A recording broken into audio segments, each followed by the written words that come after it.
Actually, I was really looking forward na makita ko kayong lahat. But ang lakas ng iyong mga pag-welcome sa akin, I was very actually nervous a little. Nakalimutan ko, nagkamali ng konti ng aking lyrics kanina. You and we are just getting started. This is not the full capacity and energy of the Filipino. Hindi pa namin narating ang 100%. But for now, why don't we take a seat? Let's go. Oh my God!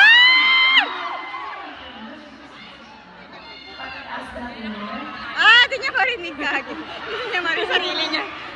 Sabi ko na nga ba, papaan ngayon. Grabe talaga. Is that okay now?